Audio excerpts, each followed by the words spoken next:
Medium students ఎక్కువగా నష్టపోయారు? సహజంగా అంటే పబ్లిక్ సర్వీస్ కమిషన్ కి సంబంధించిన వాటిల్లో ఇది చాలా సంవత్సరాలుగా నడుస్తున్నటువంటి చర్చ. తెలుగు మీడియంలో రాస్తున్నటువంటి వ్యక్తులు, విద్యార్థులు ఎవరైనా సరే ఇంగ్లీష్ మీడియం వాళ్ళతో పోల్చినప్పుడు కొంత వెనకబడుతనం స్పష్టంగా కనిపిస్తుంది. అది అంటే ఆ వేరియేషన్ అనేది మనం క్లియర్గా చూస్తూనే ఉన్నాం. అయితే ఇప్పుడు విద్యార్థులు ఆరోపిస్తున్నటువంటి అంశాలు ప్రధానంగా ఈ అంటే ఎవాల్యుయేషన్కి సంబంధించింది కానీ, లేదా ఒకే చోట ర్యాంకులు రావడం అనేది కానీ, మార్కులు రావడం అన్నది కానీ ఇవన్నీ ఆరోపిస్తున్నారు. ఇవన్నీ కూడా కమిషన్ వైపు వేలెత్తి చూపేటువంటి అవకాశం కల్పించింది మాత్రం ఖచ్చితంగా కమిషనే. దీనికి బాధ్యత వాళ్లే తీసుకోవాలి. కమిషన్ నుంచి ఖచ్చితంగా దీనికి సంబంధించినవన్నీ కూడా అంటే వాళ్ళు మేము ట్రాన్స్పరెంట్ గా నిర్వహించాము అన్నప్పుడు ఖచ్చితంగా వాటికి సంబంధించినటువంటి డీటెయిల్స్ అన్ని కూడా పబ్లిక్ డొమైన్ లో పెట్టొచ్చు, ర్యాంకుల వివరాలన్నీ బయట పెట్టొచ్చు. నిజంగానే వాళ్ళు ఏదైనా చెప్తూ ఉన్నట్లయితే మీకు అంటే ఓఎంఆర్ షీట్ లో ఉన్నటువంటి ఆన్సర్స్ అవసరం లేదు, కానీ పైన పేర్లు క్యాస్ట్లు రాయించి ఉంటే అవి కొన్ని స్కాన్ చేసి కూడా పెట్టొచ్చు. ఎక్కడ ఏది లేదు, ర్యాంక్ వచ్చినటువంటి వ్యక్తుల వివరాలన్నీ కూడా బయట పెట్టొచ్చు. అంటే ఆరోపణలను తిప్పికొట్టేటువంటి అవకాశం ఖచ్చితంగా కమిషన్కు ఉంది. అది చేయడం ద్వారా వాళ్ళు ట్రాన్స్పరెంట్ గా చేశాము, మేము ఎక్కడ కూడా మా మీద విమర్శల అవకాశం లేదు అని నిరూపించుకోవడానికి ఒక అవకాశం ఉంది. కానీ ఇది చేస్తారు అని చెప్పడానికి మన దగ్గర ఎలాంటి ఆధారం లేదు. చేసే అవకాశాలు కూడా ఉన్నాయని మనం చెప్పుకోలేము. ఎందుకంటే కమిషన్ నిజమే ఈ రోజు నిజాయితీగా పనిచేస్తుండొచ్చు, కానీ దాని వెనక రాజకీయ ఒత్తిళ్లు రకరకాలుగా ఉంటూ వస్తున్నాయి. అది ఎవరు అధికారంలో ఉన్నా కూడా అది జరిగేది అదే. కమిషన్ లో నియమించే వ్యక్తులంతా కూడా రాజకీయ ప్రోత్సాహంతో నియామకం అవుతా ఉంటుంది కాబట్టి ఇవన్నీ జరుగుతాయని చెప్పడానికి అవకాశం లేదు. సో ఏదైనా విద్యార్థులకు అన్యాయం జరిగింది అనే విషయం ఖచ్చితంగా నిజమే అనుకుంటే దాన్ని ఖచ్చితంగా క్లియర్ చేయాల్సినటువంటి బాధ్యత మాత్రం వాళ్ళ మీదే ఉంది.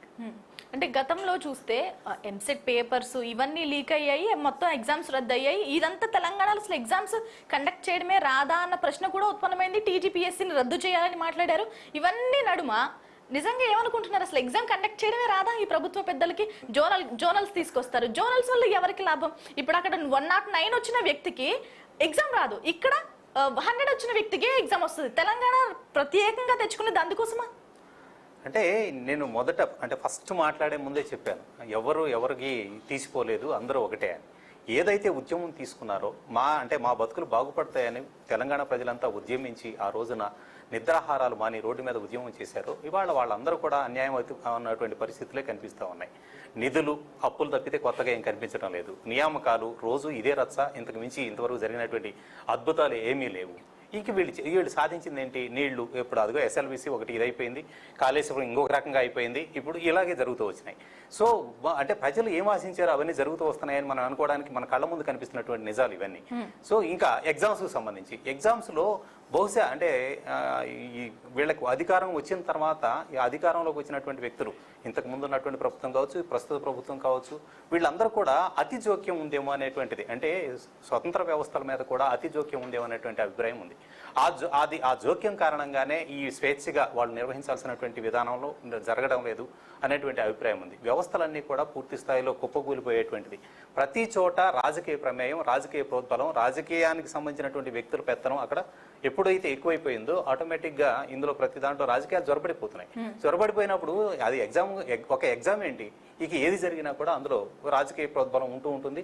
అది ఖచ్చితంగా అవినీతికి తావిస్తూనే ఉంటుంది. రాజకీయాలని అవినీతిని ఇప్పుడు వేరు చేసి చూసే పరిస్థితులు కూడా లేవు. ఇదిగో ఈయన నిజాయితీ పరుడు అని చెప్పడానికి బహుశా మనకు కనిపిస్తారని నేను అనుకోవడం లేదు. ఇక్కడ ఎవరికి వాళ్ళు కార్డు వేసుకోవచ్చు, నేనే నిజాయితీ పరుడు అని చెప్పొచ్చు, కానీ నిజంగా అయితే ప్రతి వ్యక్తి ఇప్పుడు పాలిటిక్స్లో అడుగుపెట్టిన ప్రతి వ్యక్తి మీద ఏదో ఒక మరక ఉంటూనే ఉంది. సో ఇలాంటి పరిస్థితుల్లో ఈ రాజకీయ ప్రోద్బలంతో జరుగుతున్నటువంటి ఇవన్నీ కూడా ఈ నియామకాలన్నీ వ్యవస్థల్ని దెబ్బతీసాయి. కాబట్టి వ్యవస్థలు కూడా పూర్తి స్థాయిలో రాజకీయ ప్రోద్బలంతో నడుస్తూ వస్తున్నాయి. కాబట్టి ఆటోమేటిక్గా ఈ ఆరోపణలు వస్తూనే ఉంటాయి కంటిన్యూగా. ఎగ్జామ్స్ నిర్వహించడం ఏముంది, మీకు ఇచ్చినా ఎగ్జామ్ నిర్వహిస్తారు, ఆయనకి ఇచ్చినా నిర్వహిస్తారు. ఇండివిజువల్గా స్వతంత్రంగా పనిచేసేటువంటి స్వేచ్ఛ ఉన్నప్పుడు మాత్రమే ఎవరైనా నిర్వహించగలరు. కానీ తప్పులు ఎక్కడ జరుగుతున్నాయంటే ఈ రాజకీయాల కారణంగానే. అంటే ఇలాంటి స్వతంత్ర ప్రతిపత్తి గల సంస్థల్లో కూడా మన వాళ్ళు చేతులు కాళ్ళు పెడుతున్నారంటే అండి ఖచ్చితంగా. ఎందుకు అంటే నేను అనేది ఇప్పుడు ఒక కమిషన్, ఏ కమిషన్ అయినా కావచ్చు, రాజ్యాంగబద్ధమైనటువంటి పదవుల్లో చైర్మన్లుగా వస్తున్నటువంటి వ్యక్తులు ఎవరు ఉంటారు? అధికారంలో ఉన్నటువంటి వ్యక్తులు నియమించిన వాళ్ళే ఉంటారు. వాళ్ళు ఎప్పటి నుంచో ఆ పార్టీకి వాటికి పనిచేస్తూ వస్తూ ఉంటారు. సో అంటే వాళ్ళకి ఆల్రెడీ ఒక బ్రాండ్ ఉంది. అంటే స్వచ్ఛందంగా ఎక్కడో ఉండి దేనికి సంబంధం లేనటువంటి ఒక ఎన్జిఓని తెచ్చి ఎవరు చేయరు. పార్టీ రిలేటెడ్ వ్యక్తికే ఆ హోదాని కట్టబెడతారు. 2 ఏళ్లున్నా 5 ఏళ్లున్నా కూడా అది. సో వాళ్ళ మీద వీళ్ళ ప్రభావం కంటిన్యూగా ఉంటూ ఉంటుంది. ఇప్పుడు గ్రూప్ 1 తీసుకుందాం. గ్రూప్ 1లో నిజంగానే వాళ్ళకి కావాల్సినటువంటి వ్యక్తులు కొంతమంది ఉంటే వాళ్ళు నియమించాల్సినటువంటి వాళ్ళు అంటే దానికి సంబంధించి అవినీతి కావచ్చు, గతంలో వాళ్ళ పార్టీలకు చేసినటువంటి సహాయాలు కావచ్చు, ఆ కుటుంబాలకు సంబంధించిన వాళ్ళు కావచ్చు, లేదా అమ్ముడు పోయి ఉండొచ్చు, ఇంకా రకరకాల కారణాలు ఉండొచ్చు. వాళ్ళని నియమించాలంటే ఏం చేయాలి? ఖచ్చితంగా ఆ కమిషన్ మీద కూడా వీళ్ళ ప్రభావం చూపించుతారు. ఆ ప్రభావం చూపించినప్పుడు అంటే ట్రాన్స్పరెంట్గా మేము నిర్వహించాం, ఏముంటుంది అందులో ట్రాన్స్పరెన్సీ? ఇంకా ఇందా ఫస్ట్ మీకు చెప్పాను ఒకటి, ఇప్పుడు మీరు అప్లై చేసి నేను అప్లై చేస్తే మన ఇద్దరు అప్లికేషన్ పక్క పక్కన ఎట్లా వస్తాయి అంటున్నాను.